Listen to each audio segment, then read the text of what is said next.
You're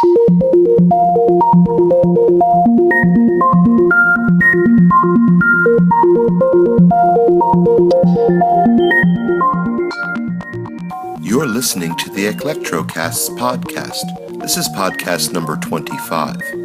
Electronic and synth-pop artist and writer Peter Cline visited our Electrocast studio to discuss his approach to his music as Candy Trash, as well as the new Candy Trash album, Vacation Bible School, available now on CD Baby, iTunes, and Amazon.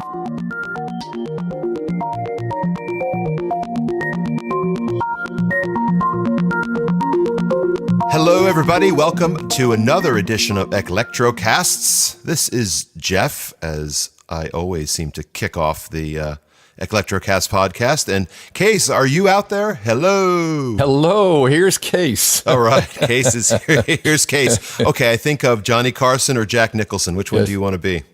Oh, Jack Nicholson, of course. Okay. Is he still alive? Wendy. Yes. Wendy. And we are so happy to be here with the mastermind behind Candy Trash, Peter Cline. Hello, Peter. Hey, Jeff. Hey, Keys. How you guys doing? Pretty good. We are great, and we're really happy to have you here. You know, I know Case certainly is, but I am in particular, Peter, because you're one of the first musicians that I connected with over Twitter back more than 2 years ago when I started recording and releasing a lot of isotherm material. So I remember like every conversation you and I have ever had, and I've always really appreciated your support. So thank you Likewise. First off for that. So thanks. Likewise. But tell us about your new album. Well, it was a long time in the making. In fact, I'd forgotten how long until you on Twitter one day recently said, I've been waiting for this for 2 years. Right. And I kept putting release dates out there, not making them, and I felt very guilty. But I'm good at guilt. So the title Vacation Bible School is a Southernism. And if you live in the South, anywhere below the Mason-Dixon line, starting about this time of year, in fact, I walked by the Presbyterian Church on St. Charles the other morning. All the mainstream and non-mainstream Protestant churches have Vacation Bible School for about a week in late June. Oh. And I grew up Catholic, and I'm Jewish now. And so I never went to Vacation Bible School, but essentially it was a sort of indoctrination camp was the way I pictured it. But it's also about... I think it gives people something to do, kids something to do during the summer or something, right? When school's out. Right. Yeah. That doesn't involve Satan. Yeah. Essentially. Yeah, right.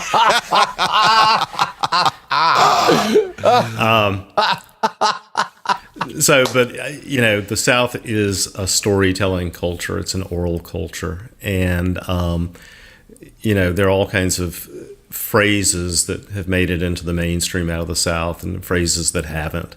There's an Ernest Gaines novel called A Gathering of Old Men. I don't know if you're familiar with it. Gaines actually lives about 60 miles north of Louisiana, across the lake, as we say here. But in A Gathering of Old Men, the African-American descendants of the slaves still live on what was the plantation. And they're descendants of sharecroppers, and there's a murder. And Mapes, the sheriff, who's from that same town, comes out there to ask them a question about the murder. And one of the old men says to Mapes, "You don't even not see what we don't see anymore," which is a Southernism that takes is worth the unpacking.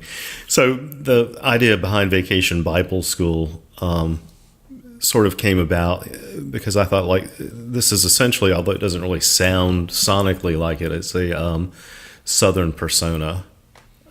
You know, we've got a thing in New Orleans called bounce music that's made it a little bit out into the mainstream. But the big thing here is actually a variant of bounce called sissy bounce, which are gay men rappers who, you know, are in semi-drag, but they don't sound like women and they don't really act like women. This is where twerking and stuff comes from. And the most famous who has a reality TV show is Big Frida. From around here, has a cookbook and stuff coming out here. So sissy sounds kind of pejorative. Well, that's those rappers would just prefer to be called bounce artists, actually. Okay. So they don't like it. Yeah. But it's not meant to be pejorative. It's just meant to be descriptive. It's kind of like in the South, what we would say, it's kind of family language. I gotcha. But anyway, it's an interesting thing because the South is kind of a mashup. And Vacation Bible School is kind of a mashup in a way too. So Keys, you asked me some in advance. You sent me some very interesting questions about intentionality and things like that. And don't take this the wrong way, but I was amused by some of them because my essential stance as an artist is comes from being a poet by training. And so when you listen to one of the musical things I do, I'm not feeling anything. I'm not recounting anything personal at all. It's all very much planned out as an artifact, whether it works or not, in the same way a poem is planned out as an artifact. You know, as a teacher, that kids at a certain age, when you ask them about poetry, they'll say, well, the poet was sad. You're right. Or the poet was in love. And I always counter, well, no, the poet was not. The poet was being a poet. Right. Interesting Very point. nice. Interesting point. Where can people get Vacation Bible School, Peter?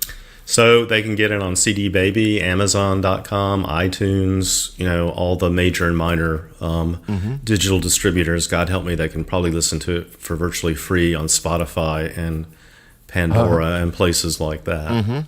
But then obviously none of us are attempting to be pop musicians. We're not trying to make money. I would just rather, You're not? No. I do have fantasies that I go into my CD Baby account and there have been 100,000 paid downloads overnight. And then you twerk in the room and say, baby. And Big Frida and I get a Willie Mays grocery or Scotch House and have fried chicken and gin. That's funny. Peter, if I could ask you to talk for a second about Candy Trash, and you'd released music under your own name. Yep. And how does Candy Trash differ? And where did Candy Trash come from? How did you start it? What gave you the idea? So, the initial impetus behind having any kind of name other than my own is actually safety and freedom. Although those are illusions. So you're both in the school worlds in various ways, and I was ahead of school when I started releasing music under my own name. And in one iteration, I don't know if you've ever heard of a guy from Atlanta in a band called Smoke or the Opal Fox Quartet. This was from the 80s to early 90s. Little skinny heroin-addicted drag queen who looked like he would blow away but sounded like Tom Waits. Oh. And he was a friend of mine, and we'd actually written a song together in the early 80s that featured lyrics about, that were kind of questionable taste, shall we say. So I rewrote the song and released it under my own name, and my board chair at the time found it somehow. Wow. And it wasn't too happy. So I decided that, instrumental music, safe. Right. No one ever seems to object to a series of notes or a harmonic progression. Lyrics, not so safe. Right. So I divided my musical self into two worlds. One, the Peter Cline name, which has safe stuff. It's clean. It should be Peter Clean, right? Peter Clean. Yes. And then the not safe stuff, which originally I actually released an EP, which thankfully I made disappear, called, I can't remember what it was called, but it was under the working name Savannah. And I was living in the Midwest, and I thought, let me name myself after something Southern. So anyway, when I started releasing vocal stuff again, I started thinking kids are going to find this or something, so let me fold everything into an alias. So it's just something you made up. It doesn't have a particular background or meaning for you. Well, I mean, I like the way it sounds. Yes. Do I? It sounds very punk. It does, doesn't it? But it's also got but glam. The glam part in it too. I like the dissonance of clashing hard and soft, masculine, feminine, sweet and sour together, and it kind of does that. And your music does that too. Yeah. You weave like dark and bright, frilly elements together in your music. Yeah, I mean, I grew up listening to the first two albums that were in our house were, and my father was a classical and opera fan, but the first two popular records were the Beatles' Sgt. Pepper and Simon and Garfunkel's Bridge Over Troubled Water. And then Dad added Revolver in there somewhere. So a lot of what I listened to up until the time I was a young teenager was guitar-based sorts of things, or classical music and opera. And then I discovered David Bowie. And I remember the Diamond Dogs record was the first one I bought, and I had to think for a long time about bringing it home because of the cover. You know, it's hard to it's hard to imagine now, but that it was a very transgressive cover, and a lot of things. This was pre-internet, so it was kind of like I don't know. I remember buying "Here Come the Warm Jets" by Eno, and the same thing. Trying to think, like, if my father wanted to have a conversation about the title, what would the conversation sound like? Right. And stuff like that. But I started then the whole kind of synth revolution started taking off. And except for a few bands like Suicide, most people were trying to sound pretty all the time. You know, it was the New Romantics and coming right out of glam and stuff like that. And of course, Britain was still kind of a grim place. And now you could go, spend 500 quid on this machine that would make pretty sounds. But I always used to think, like, oh, no, that's not what it's for. It's not supposed to be pretty. That's what you have symphony orchestras for. Right, right. So my aesthetic was driven more by, the rougher elements of Bowie, Iggy Pop, Lou Reed, people like that. And then later on, I discovered high concept artists like Laurie Anderson, who moved out of another type of world into music almost by accident, and decided to exploit that. Of course, I was very fascinated by John Foxx and Ultravox, and Fox's solo work much more interesting than the early Ultravox work. And he wasn't, although the synthesizers had that kind of purity of sound, they weren't pretty. But I think what really crystallized it for me was there was an OMD record, I can't remember which one, but it had a song called Love and Violence on it that was intentionally dissonant in the way that I thought, this makes sense. Let's take these tropes of what people think synth pop is supposed to be, and let's not roughen them up a little bit in the texture wise, but let's actually be punky. So you play with those dissonant elements in your music.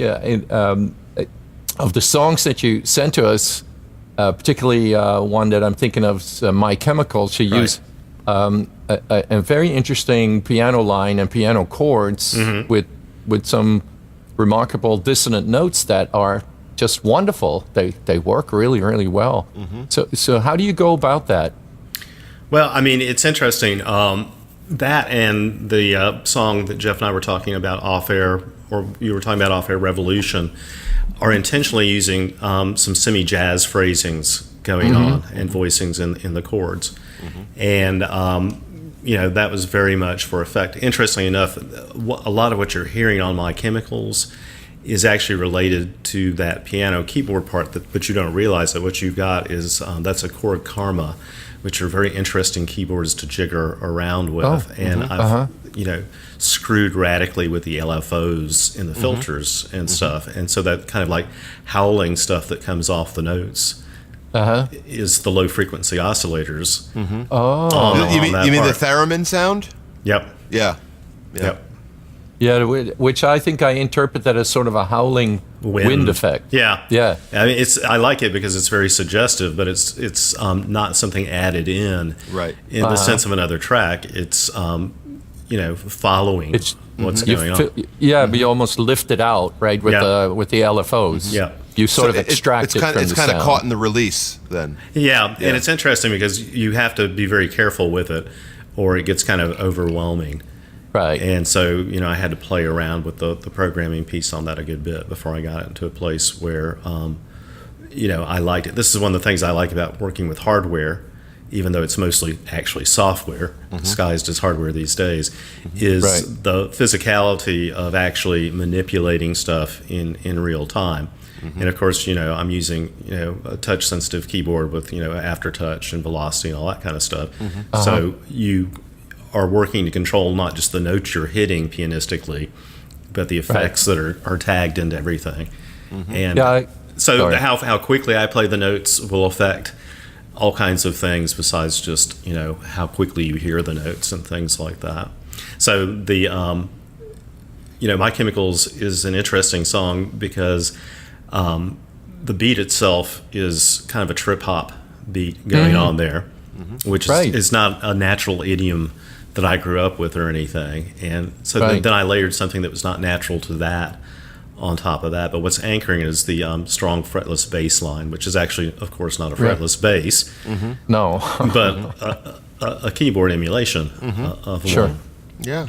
Well, I am very fond of using sample synthesizers, and you're playing a tape of somebody playing a fretless bass, so that's why it sounds so close. Can you, before we go take a listen to My Chemicals, can you talk a little bit about like your history as a musician? Where did you decide to become a musician, and what's your training, if any? Sure. So, I grew up in a household. I have two brothers, both younger than myself, and the middle brother and I have always been interested in music. Mark was in a band called Love Tractor. I don't know if you've heard it. They were an Athens band associated with REM and the B-52s, toured with both of those bands. Rather gifted guitar player, also a good synthesizer player. He's always yelling at me and saying, "Why are you buying anything that's not analog?" And I'm like, because it's less expensive, Right. and less delicate, Right. And every Insonic I've ever bought has been at gunpoint from Mark. But he trained on guitar, and I had about 10 years of classical piano. And I remember going to my piano teacher one time. I said to my mother, I said, "I want to quit piano." She says, "Why? You're pretty good at it." And I said, "Well, I don't like the stuff I'm learning. I'd like to learn something popular." So she called my piano teacher, and I went in the next time, and there was sheet music for Born Free waiting for me. Born Free. Remind me. Refresh my memory. It was a song from a bad movie from the 60s about a lioness. Okay. Was it a Cher song? Was it Cher song? No, Did Cher do it? Okay. nothing so glamorous. Okay. It sounds like something she would do in the 60s. What's it, the Tramps and Thieves sort of song, you know what I mean? Nothing so fun. Okay. Nothing so fun. Got it. Yeah. So I had that training, and then of course, like a lot of kids in the 70s, I started a band in high school with some friends, and got thrown out of it because I wanted to do Bowie songs, and they wanted to do ZZ Top, and they won. And then I went to college, and this was 1976 in Athens, Georgia, at the height of the beginning of the music scene there. And first couple of years, no one knew they were in a scene. And so I waited tables at a restaurant with Fred Schneider, who's still a good friend, and knew the guys who became Pylon, and REM were friends. Pete Buck worked at the local record store where I would go spend whatever money I got from selling plasma on records, and I used to REM were interesting. They started as a cover band, fraternity cover band. Oh, really? I was the only person in the art crowd who would go see them and admit it. Right. And and they're very generous guys. So, for example, one band I started was with the guitar player from my brother's band, Love Tractor, playing drums, and Jimmy Ellison, who was in a band called The Side Effects, playing bass. And I borrowed from Pylon a Fender amp, and a toy synthesizer called a Muson. That you program by putting little blocks in different places. That's cool. And, we played a local gig at the 40 Watt Club, and I looked out in the audience, and there's Michael Stipe and a bunch of people who had gotten famous who happened to be in town. I'm like, oh, shit. We've only rehearsed once. Yeah. So, and I just kind of kept going. So then for years, I didn't do anything. I'd always have a keyboard around or a guitar around, and I would just kind of mess with it. And then the interesting thing that happened is home recording became easy and affordable. And I started about 10 years ago, actually got a small Tascam 4-track recording deck, and, we just mess around with it. And then my hoarding instincts kicked in, which they're never too far away. And, I got bigger, more complicated recording decks, and I started accumulating gear. And I periodically purge and then binge again on gear. And, I just started saying, okay, I'm not going to make money at this. I'm, probably not going to play live, because it's too complex to do. Although I did actually recently for an art opening. So let me just have fun. What do I really want to do? So let me just do whatever I want to do, and let's see if anybody wants to listen to it or not. And of course, the internet's a fabulous thing for that. It's a huge leveler. And Yes. I don't know if you know of a British musician named Momus. He goes by the name Momus. His real name is something Curry, and he's does these very strange records. I recommend Ping Pong or Circus Maximus or 20 vodka shots. Are all interesting. His one brush of almost real fame is a song called Hairstyles of the Devil, for which there is actually a video and stuff. But he's a big do-it-yourself kind of guy, but he was also writes fantastic essays about art and technology and stuff, and he predicted what was going to happen because of the internet to the life of musicians. And it was going to be that large record companies would essentially die, and that a lot of people would be able to get their music heard, and more people would actually be able to make a living at music than had before, but not a glorious living or anything like that. No. But that it would actually become a more democratic sort of enterprise. And it would become what he said, the term he uses, it would be a niche enterprise. So, and Amanda Palmer is an excellent illustration of this, coming along about 10 years after Linus wrote this stuff.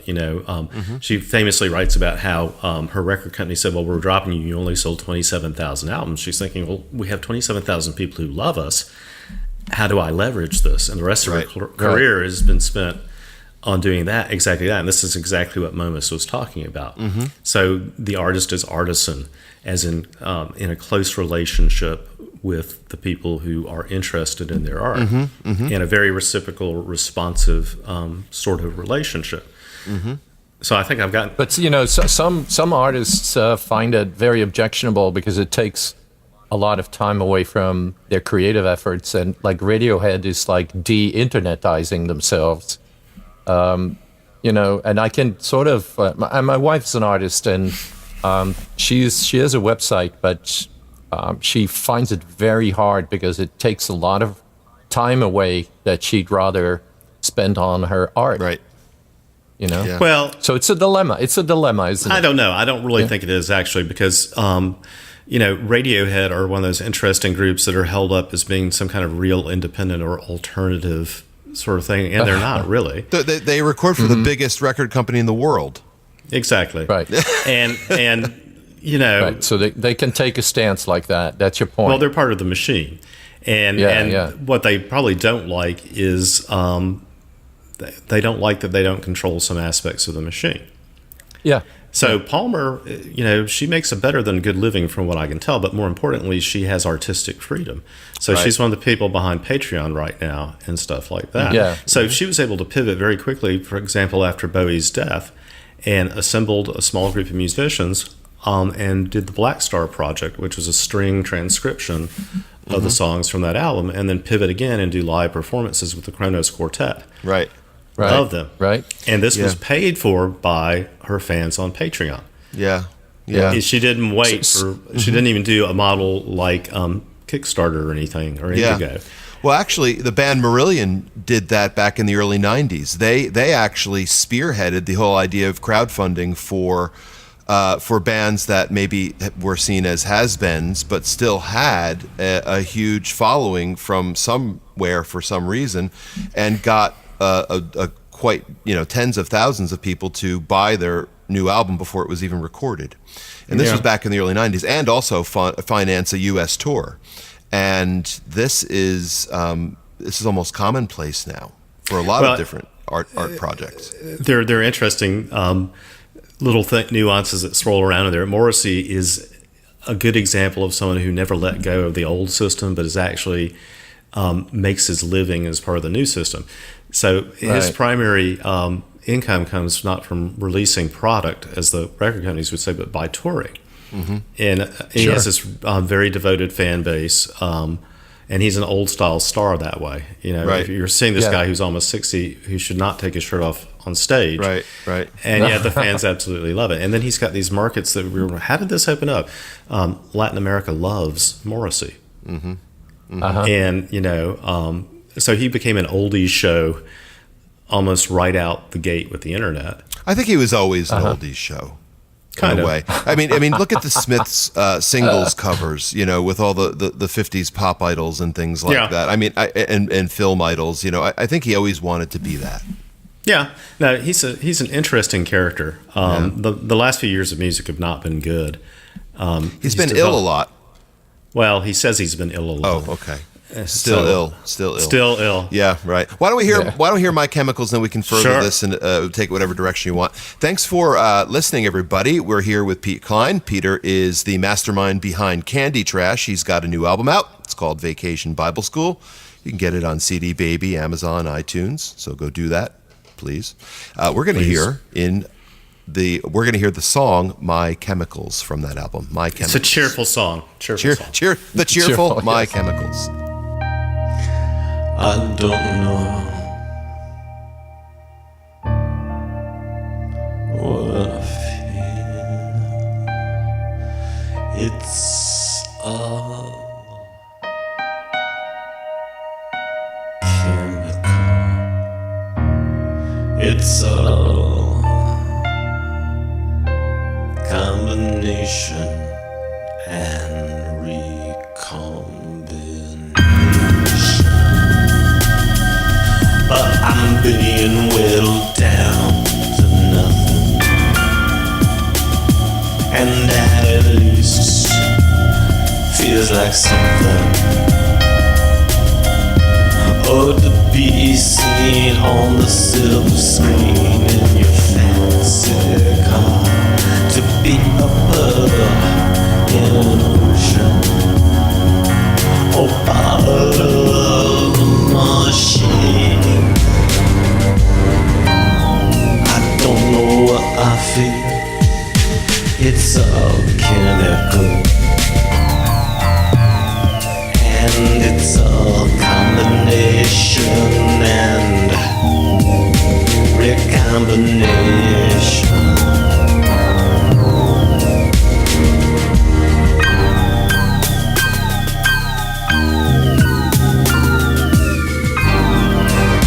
Which is chemicals, nothing remarkable.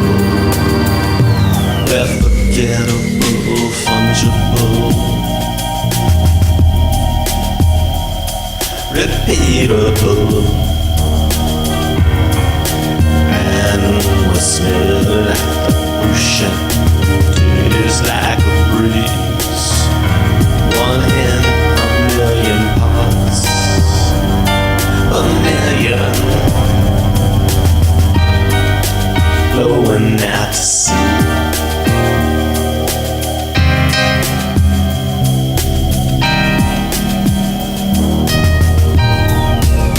I don't know what I feel. It's all chemical. It's all combination and recombination.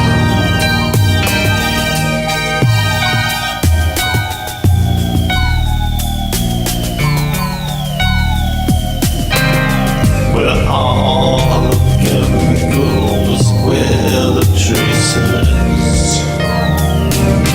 and the faceless, and we're facing you. I'm one part in a million, blowing out to sea.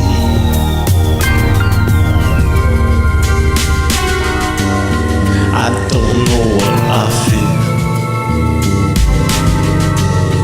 It's all chemical. I don't know what I feel. It's all chemical.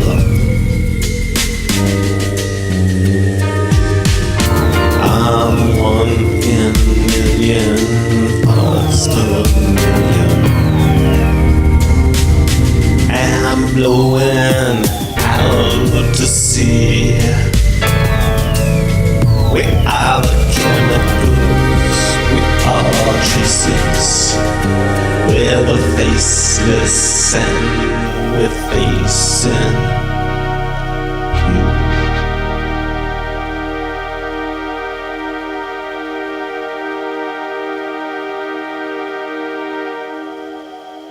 So, Peter, you on CD Baby, on the CD Baby site, you say that your album comes from about 40 years of experience in music. So, can you talk a little bit about where the various tracks have originated? It's always interesting when you pull material together from such a long period. There must be some varying intentions within them. So let me add a little corrective to that. I didn't mean 40 years of my own experience necessarily. Okay.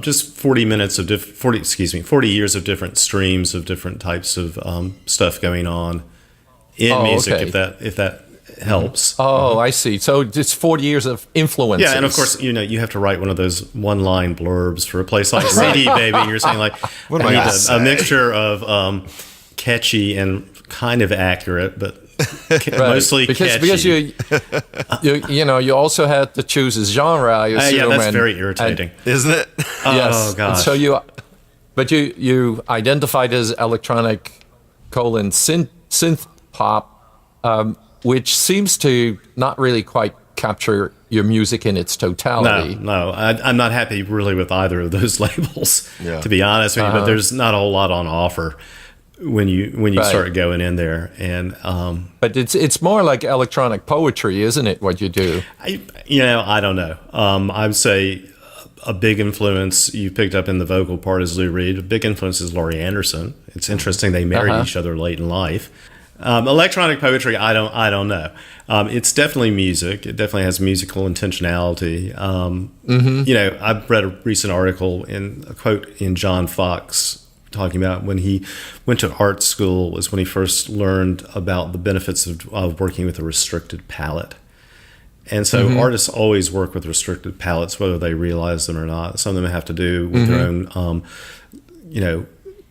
technical limitations in a particular medium. Yeah. How good a guitarist you are, how good a keyboardist you are. Some of them have to do with God-given things like, what does your voice sound like? What can you do with it? How do you process sound? How do you process vision? Those sorts of things. Right. So I don't know. Again, I resist genres in typing. I happen to use electronics for most of what I do. Right. Because I can play a keyboard and I can get a huge range of sounds using electronic instruments. Right. And you don't have to have a whole room with all different instruments. No, and I don't have to. Although I like other people, I also am not dependent on a drummer or a bass player or anything like that. So absolutely, I can sit around in a torn up T-shirt and my socks at 3:00 in the morning. And lay down tracks and things like this. And again, it's kind of interesting. I do work with other musicians. Hilliot Fields and Huge Shark, and I have a collaboration. And they usually work with me laying down basic tracks and then sending them off to Hilliot in England, and he adds in guitar and processes various parts of them, and then they go to Valerie out in San Diego, who is quite a perfectionist, and it will take her a long time to lay down the vocal tracks in a way that she's happy with. And I enjoy that, but we're not all in the same room in real time. Right. I think, to me, more of it is the kind of intellectual curiosity of what will they do. Right. With what I get. Jeff and I do collaborations with other people as well, and it's that curiosity. Yeah. It's like what's really what I find very wonderful is to just give a piece of mine out of hand and to just let the other artist do with it what comes to them. That is something that is I find just a thrill is to be able to let go of it. I think it's very liberating, and I think it's healthy. And that's what's behind Moozer's Solo Donut too. Which I just discovered the other day and got a nice email from it. Yeah, we hope that you're going to join us there. Would you talk a little bit about how you process your voice? Because you spoke about Laurie Anderson and about Lou Reed, and I didn't know you were influenced, but it was it's obvious to a listener. but you do like to process your voice. There's a lot of doubling, sometimes tripling. You use vocoders. You use all kinds of ring mod. things on your voice, and I personally love it. I love what you do with the processing. Can you talk a little bit about how you do that? Sure. Let's see. We'll start with the dicta of Oscar Wilde. Give a man a mask and he will tell you the truth. So talk as Candy Trash. Well, then. one of the hard things about doing is listening to one's own voice. Oh yeah. I know all about it. I'm not a trained singer by any means. It's interesting. I'd say 9 out of 10 of the musicians I interact with on Twitter and SoundCloud and other places choose not to sing. It's interesting. I don't know why, but it's not an easy choice to make because unlike a keyboard part, there's a very organic sort of thing attached to a human voice and a sort of judgmentalism that creeps in that doesn't with other stuff. People might say, well, I don't like that keyboard part, but they wouldn't say I don't like that keyboard. Right. Yeah. So again, some of it is me sidestepping, the technical limitations of my own voice, but also the nakedness that, a very unprocessed voice implies. I'm fine with my speaking voice, and I'm told that I actually, when I sing in public and in other circumstances, people say, oh, you've got a great voice. But when I record, it's a different sort of thing altogether. So I like the aesthetics of it too. So interestingly, on this album, there is no vocoder, although there are a lot of effects and things that will sound vocoded because the way I'm using the processors and things like that. So I'm using a TC Helicon Live Touch on most of the vocals on this particular album. And it's a pretty versatile little unit if you're willing to do some menu diving and fuck with the presets. And that's what I do. So yes, there is some ring mod and stuff like that going on deep in the software. Yeah, I thought I heard that in White Swans. Yeah. So White Swans is I wanted intentionally to get kind of a metallic tinge and otherness to the voice. And somebody listened to an early version of the track. They said, "Well, you sound like an alien." I said, "Oh, okay, good. Nice. That's what I want." And that's where I'm going. But the White Swans actually began as a poem 25 years ago. Oh, and wow. It was written sometime after my mother's mother passed away. It's not about her, but it's kind of a meditation on death and letting go, as it were. Yeah, so right. you have this woman lying there on her last bed, dressed in her wedding dress. Interesting. And her face is fragile as Ming porcelain. She's a mess. I mean, so there are these overlays of the younger woman who was there, who would have been a bride with this woman, and that outside the halls, the airs and assigns cling like vines. These are all the people waiting for her to die. So she's got all this decay and sordidness going on around her, and what she's envisioning are these swans coming to take her away. And so you've got the very harsh parts, and then you've got the keyboards start to do these interesting things, and the mix spreads out a little bit, and then you get the really doubled up vocals in there. And so the speaker in this song is really an observer, not a participant at all. Right. I use the word narrator in a couple of the tracks. It feels like you are functioning as a narrator, and that most of your tracks have a narrative quality, but My Chemicals that we just listened to didn't feel that story, that didn't feel that narrative, that felt more, and again, I may be totally off base here, but it felt like a deep sense of disconnection, of confusion, those sorts of things. But I think it's time for us to listen to White Swans, isn't it? Yeah. Another cheerful song.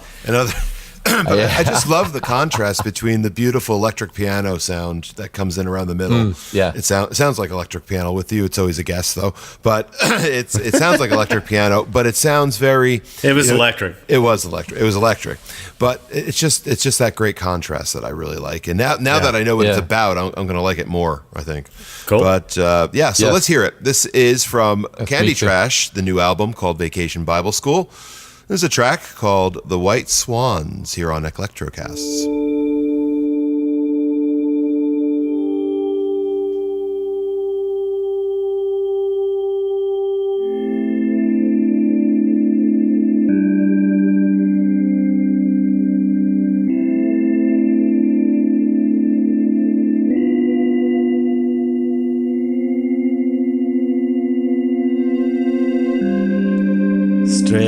on her last bed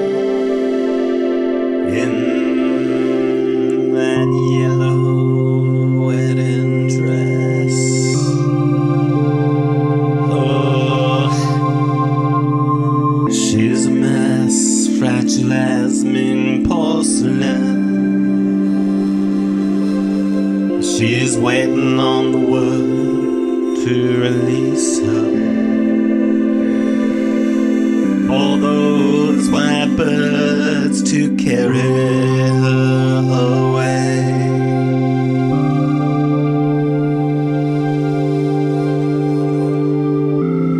Past her door as signs cling like vines in halls and passageways of her decline.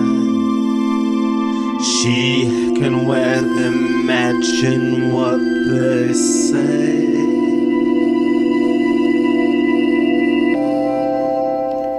She's waiting for the white swans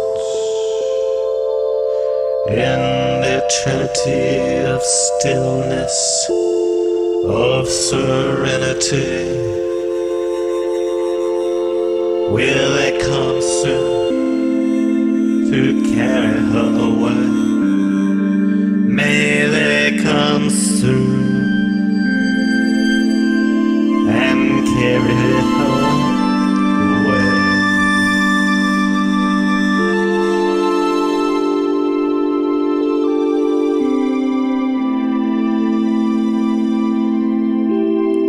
All the jewels are paste and dust. Her paintings painted black, her smile is rust. All chairs are cracked past sitting, so it's fitting. And now she wants some wings to take her somewhere pure and new, beyond the petty mouths she fed. Now mouthing her, will they come soon to carry her away? May they come soon and carry her away. Peter, describe your recording process. I know that you mentioned that you record into hard disk. Do you use like software mixer at all, or do you use you kind of throw everything to a hard mixer, or how do you find balance in the tracks? So I record into a Neo Tascam 24, which is a hard disk recorder that also has mastering and mixing functions built into it. And then I'll usually dump everything to a CD after that and run it through WavePad or something else just to clean up bits and pieces on it, check levels and stuff like that. As far as workflow about how do I write a song or anything like that? Well, yeah, I mean, that's always interesting to many of us. I mean, we never all do it the same way. No. And every song you do is different. You never start with the drums. You never always start with the lyrics. You never always, so there are things like that. But I think I'm curious about what inspires you to write, and that might dictate maybe what you go to first, what piece of equipment you may go to first to flesh out ideas. And it's an interesting question. I generally, what drives me is I want to hear something I haven't heard before. And so to me, it's not so important, the piece of equipment. I'm kind of lazy. It's like whatever is plugged in at the moment and easiest to get to. My current studio is half of a sunroom on the front of a two-story in New Orleans. And so, it's kind of like being in a galley kitchen.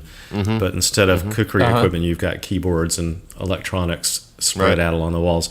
So, I've tricked myself by going to Guitar Center and spending a lot of money on cables. So every keyboard has its own cable, so I don't have an excuse. Right. And that's surprisingly expensive. Yes. Ethan, yeah. Oh, cables cost a lot of money. If you buy cheap cables, you're going to pay a much larger When price. my nephews ask what they're going to inherit from me one day, it's going to be cables. Cables. Audio cables. Cables, yes. Neither of them are musicians, so they're just like, oh, okay. We're not too happy about this. But Yeah. I want to hear something that I haven't heard before sonically, or a combination of things. Sometimes I will start with an idea where I'm going like, I've got this persistent musical idea in my head. It's usually as simple as 2 notes. And I'm going like, okay, because if you listen to a lot of the instrumental stuff, or even now, my next phase is going to be, let's get rid of candy trash and actually combine the less poppy kind of stuff into sonic experiments with voice and stuff. So I kind of want to play with layering simplicity on top of simplicity until you get complexity. And so, Right. I will, go to a keyboard and I'll say, okay, what do these 2 notes sound like close together, farther apart, hard, soft, loud, not so loud, things like that. And then when I start to understand some of the potential complexities with just those 2 notes, I'll record them in some form and listen to what they sound like. And then I'll say, okay, what's suggested here? Yeah. Sometimes I'll start with a beat or something like that.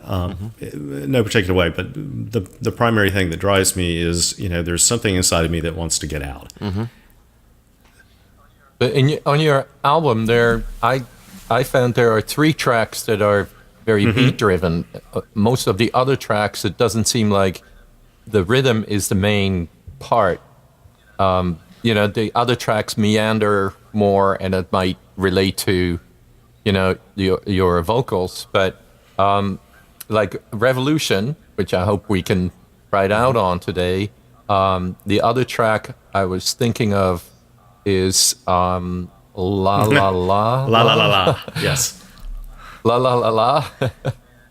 And, and then there's Pharaoh, which we'll be listening to in a little bit. They definitely seem to have a driving beat underneath. Like Pharaoh, I believe, begins with a syncopated beat. I mean, that really grabbed my attention right away. I like rhythm. I'm very attracted to rhythm. So what made you choose a rhythmic underlying rhythm for those tracks, and what sways you away from it in some of the others, which are more freer and allow you to also weave your lyrics, your text in more easily? Well, the ones that you've talked about are, playing more with a popular song structure kind of thing. There's clear chorus, verse, that kind of thing. And it's not that you have to have a strong rhythm track to do those things, but when you've got one, it kind of calls for it. Although some of the things that I'm doing now that have a strong beat or rhythmic element to it aren't pop at all. And I don't know if you've heard Saint Sebastian up on SoundCloud right now. No, but I saw you announce it today. So later after we're done, I'm going to. So that's listen. an example of more of the direction I'm going in. But anyway, those songs were conceived as being poppy types of songs in their own dark little ways. Michigan, right. Similar sort of thing. The ones that are more interesting to me are actually ones like Venice, which we haven't talked about, which has no rhythm track at all. And actually there is vocoding going on, though it's mixed way down because I wasn't happy with it eventually. Yes. Actually, I made a note about Venice later on because the White Swans to me felt almost like sort of a prayer, had a prayer chant or an incantation feel, and Venice has that. And the 2 tracks are right next to each other. Did you choose that purposely? Yeah, they were written under very different circumstances, and some almost a year apart. But I felt like they were kind of nice complements to each other. They do very different things atmospherically, but they do, and technically they do very different things too. But they share that similarity.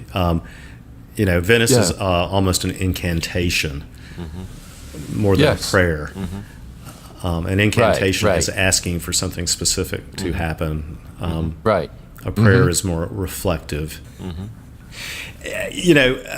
So the lyric for Pharaoh is really supposed to be kind of expressionistic. It's not really telling a real coherent kind of narrative. It's more imagistic and kind of borrows from mid-period Bowie's sort of lyrical techniques of, let me kind of create this picture. I'll drop some things into it that I know are going to have, big associations for people, and then kind of step back. Panic in Detroit, like maybe? Panic in Detroit, Yeah. for example. I can hear that. Or Station to Station. Yeah. He's referencing Kabbalah and stuff like that. So you've got, on one part, is what you've got in the chorus, is you've got the Exodus story told in a different framework. Right. I'm swimming hard for the promised land and stuff like that. So there's the image of water, of Pharaoh, a tyrant. And then you get into these other things, lay beside me in your shiny suit beside the sea. And it's a science fiction image. Right. And, and it's intentionally ambiguous. The shiny suit's not described and anything like that. Right. It's just kind of a placeholder for images. So where the song gets interesting, where it does start to sound more key to a real world narrative, is kind of the what sounds almost like an ad lib part at the end about grab a taxi and meet us downtown for a cup of coffee. And so now you've taken it from the mythic level of here's Pharaoh, and Pharaoh's like, come on, have a cup of coffee with us, we miss you, and stuff like that. It's like the actors are leaving the stage now. And they're going to go sit around and drink beer and smoke cigarettes and talk about when we bought that 45 at the record store and things like that. So I mean, that also I think that dichotomy also comes out. That duality really also comes out with the syncopated vocal line. The syncopated vocal line just is right up against the beat through a lot of that. And it's almost like it creates a tension that has to release, and you actually released it with an image that's kind of humorous, Yeah. I like the idea too between the high and the low, and playing with that kind of stuff of like, oh, this is so serious, and is it, how's it going to end? Is everyone going to die and be burned on a Viking ship? Say or something. No, it's like they're going to go have a cup of coffee. Right, there you go. And that was a very hard one to do the vocals for, as you might imagine. Yeah. It's a pretty fast-paced song, and the images are tight. Yes. And it took a lot of takes before I got something that I was halfway satisfied with. And halfway satisfied is usually where I end up with most stuff, and I go, okay, let it go. Right. There's something else to work on. I mean, that's why I asked you earlier about, that the majority of your tracks are lower tempos. I would say all below at least 100 beats per minute. And, because your lyrics are tight and you have a lot to say in each track. And so you need to create space for that. Or you need to be right in the meter with your voice. Like you almost need to be like a rap artist. And I mean, there's some early things that I haven't released that are very interesting. They fall somewhere in between there. There's a song called Popeye, which is about Faulkner's novel Sanctuary. And it's basically a rap beat, and it's semi-rapped, although most people who like hip-hop would not know that's what's going on. It's kind of like, it's hip-hop in the Lana Del Rey kind of fashion. It's all appropriation. Right. And but it works with the material. I go back and forth between writing stuff that's very beat heavy, and I'm kind of out of that phase right now, to writing the stuff that's more kind of wide open and gives space for the images and stuff. I don't think I've ever been able to leave that, actually. Yeah, I don't know. I mean, I've just discovered sometimes I get slaved to the beat part of it and try to force everything into that, which is okay. It's a structure that's interesting. Right. And, in the case, I intentionally, when I was setting up that song, I thought, okay, what is going to be a very difficult rhythmic thing to do here? And that kind of fast syncopated beat is hard. Yeah. It's hard to work with. It's hard to, and but it was a lot of fun. Yeah. Technically to do. It's hard enough without any vocals. It's hard enough to just keep up with something like that. Yeah. Hey, let's listen to Pharaoh Says. It's actually fairly cheerful. Yeah. So this is another track from the new Candy Trash album called Vacation Bible School. This is a track called Pharaoh Says on Electrocasts.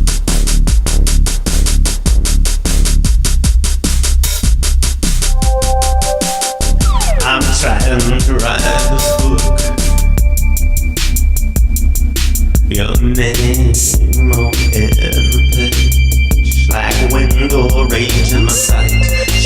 like a lamp in the windy night. Please tell me if I get it right.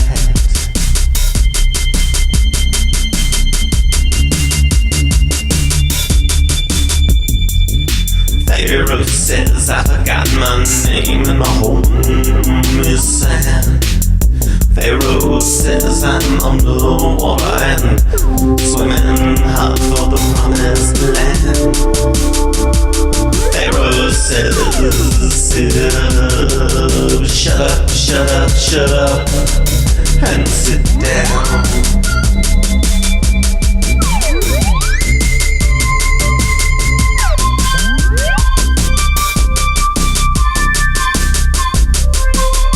Lay beside me in your silver suit, and sympathy with timeless light, water like the sea, under construction and deconstructed. You and me, you and me. Pharaoh says I forgot my name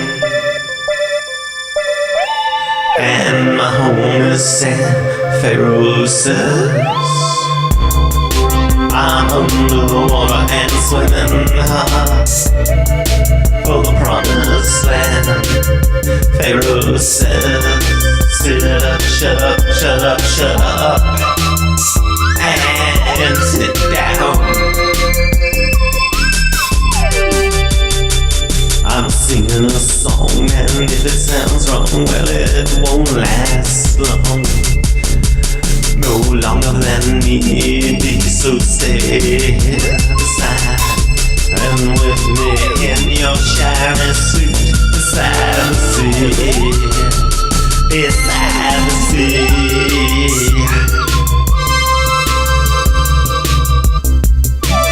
Pharaoh says I forgot my name and that my home is sand. Pharaoh says that I'm underwater and that I'm swimming hard for that promised land. Pharaoh says sit up, shut up, shut up, shut up, and sit down. Pharaoh says why don't we ever see you around? Pharaoh says take a taxi and meet me for a cup of coffee downtown, where everyone hangs around. Pharaoh says hello. Pharaoh says goodbye, and howdy he, and howdy he. Whoa, Pharaoh says hello.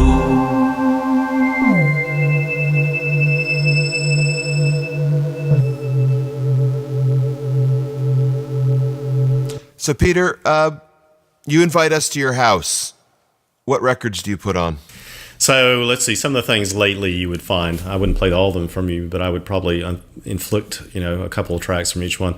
So there's a guitar-driven band out of Canada called July Talk with a male and a female singer. It's one of those bands that when I listened to it, I went, okay, I guess there really is a place for rock and roll and guitars still, because they're lyrically interesting, musically interesting, a lot of energy there. Similarly, recently discovered about 3 years ago Anna Calvi, who very interesting British musician, woman who plays a Fender Strat and sings, beautiful voice. She was classically trained as a violinist, picked up guitar the first time about 6 years ago, and then didn't sing until about 4 years ago.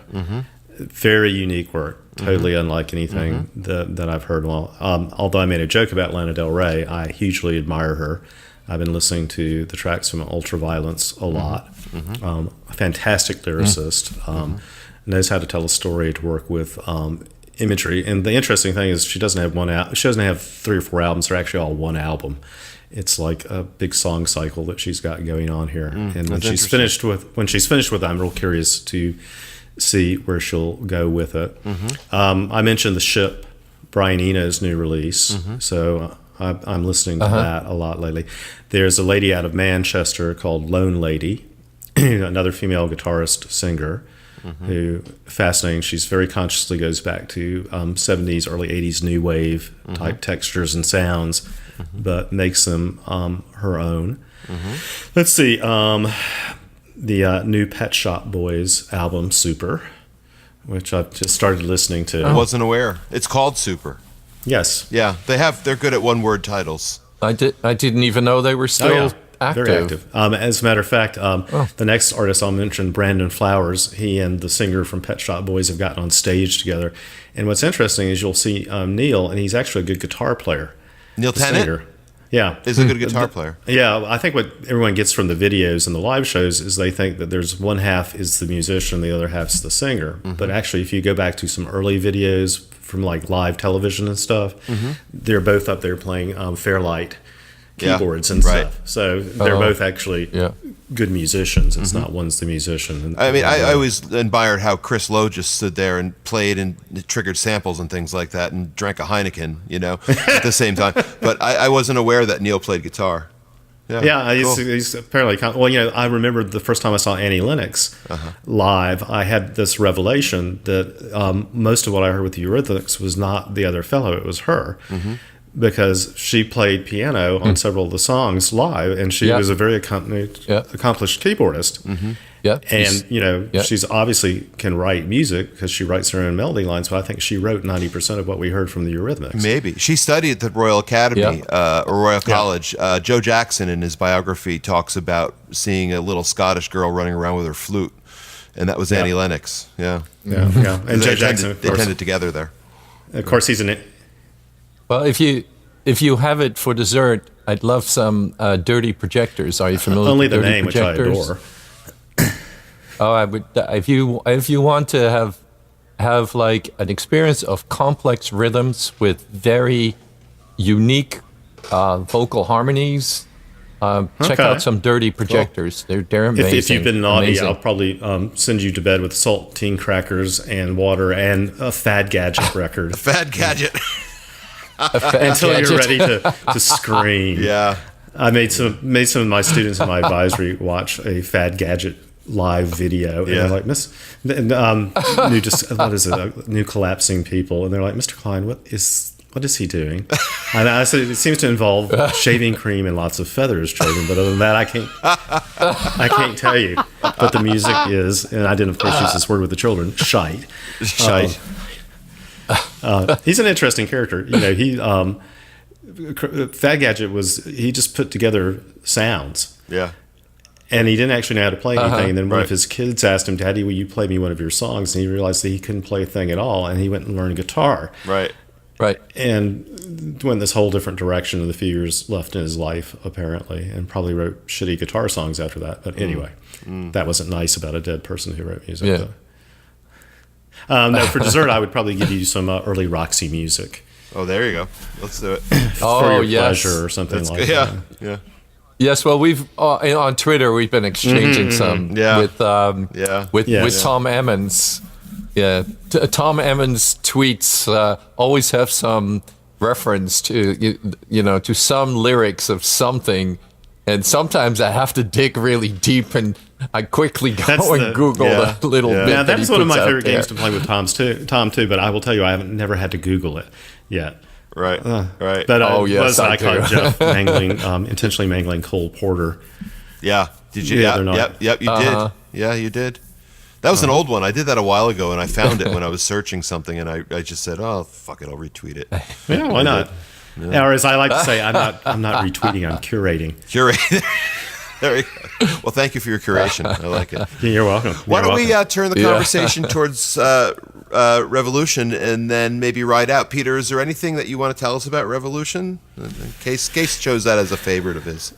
It's a fun little song. It's an interesting mixture of, again, kind of a trap beat slowed down with some jazz voicings. But the interesting thing is it sounds much more complicated than it actually is. I heard the 1999 in there, which is kind of funny in light of Prince's death. Yeah. Well, again, this was written considerably before that. Yeah. But, this was kind of early into the Candy Trash phase, and you see a lot of key candy trash elements going on in it. But again, it tells a little story that's not a story. You know, here's I'll slide down the glass like Spider-Man and stuff like that. It's a little ominous, but a little happy too. Right. And you're not quite sure.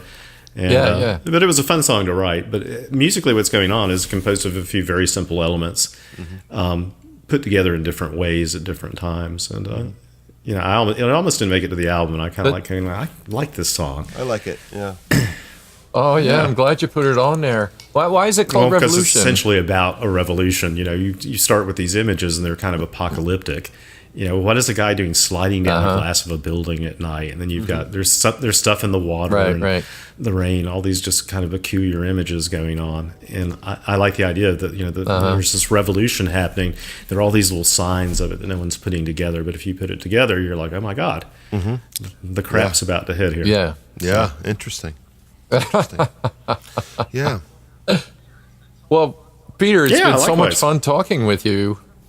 What a pleasure. I mean, we've been, you know, chatting back and forth through Twitter, and Twitter is an imperfect medium because, you know, you only get like a little sense of a person, and this is why we're so interested in doing this. You know, spending some of our weekends talking with people like you. It's really fascinating, and it's just, for me, this conversation just.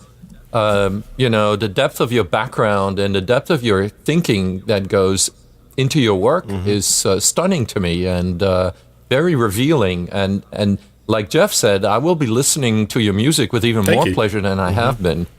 And I want to thank you guys. It's interesting to finally sort of meet people that you've been interacting with for a long time. But, you know, one of the things that I was impressed with is, you know, I remember when I saw you're getting an email about the Electrocast protocols, I'm like, oh dear.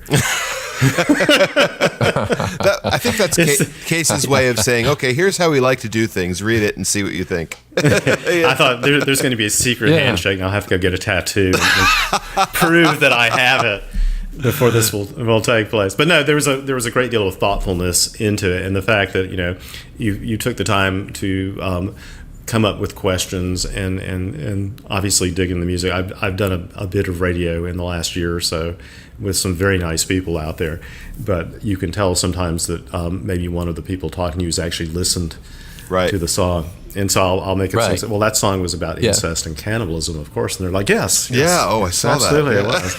It's the best incest cannibalism song that I've heard since. And now I'll make up another song by another group.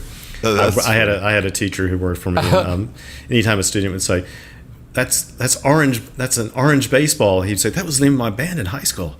So I kind of like to make stuff up. Hey, did you do the Dr. Bone show in promoting this album? I did. I didn't hear you. I'm sorry, I missed that. When was that? That was a week ago Saturday. Was it? It's on. Yeah. It's on. You can get it. I think I can still hear it. Probably. Yeah, I think probably up until today. Then I don't know what he does about archiving stuff. I'll email him and see what he says because I would want to hear that. Well, Electrocast will be available as long as we can afford to keep the website open. And for now, it looks good.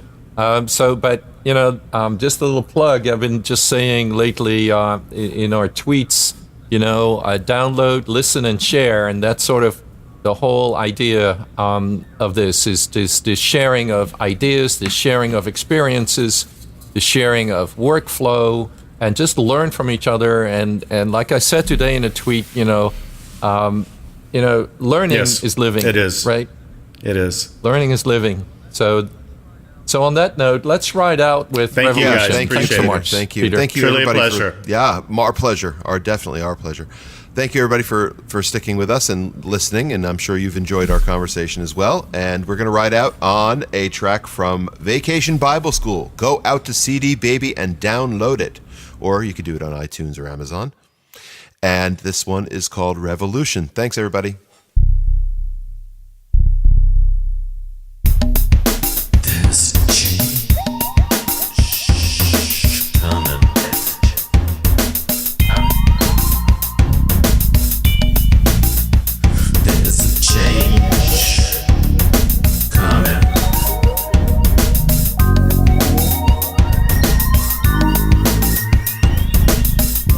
There's change coming, and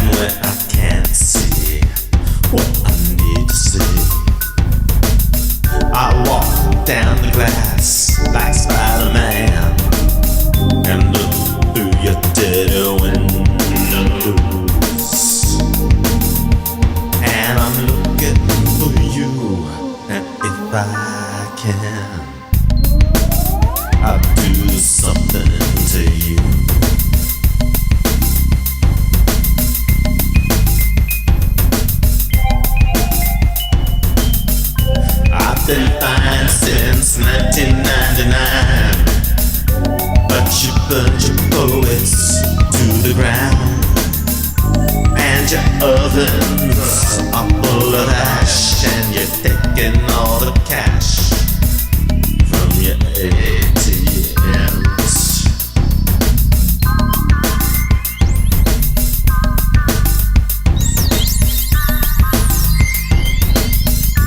I need rain, I need light, I need rain, I need light, I need rain, I need light, I need white.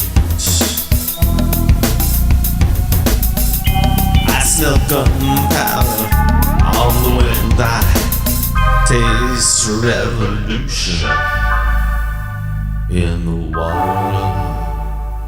They're giving us, they're giving us, they're giving us.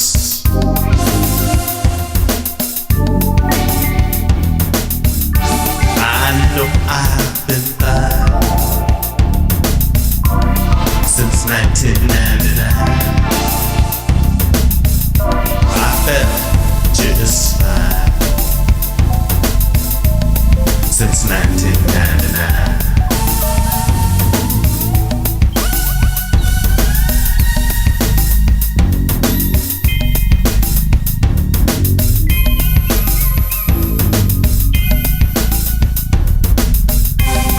I need to walk down the glass. I need to get a grip. I need to talk with whoever is in charge. I need rain. I need light. I need rain. I need light. I need rain. I need light. I need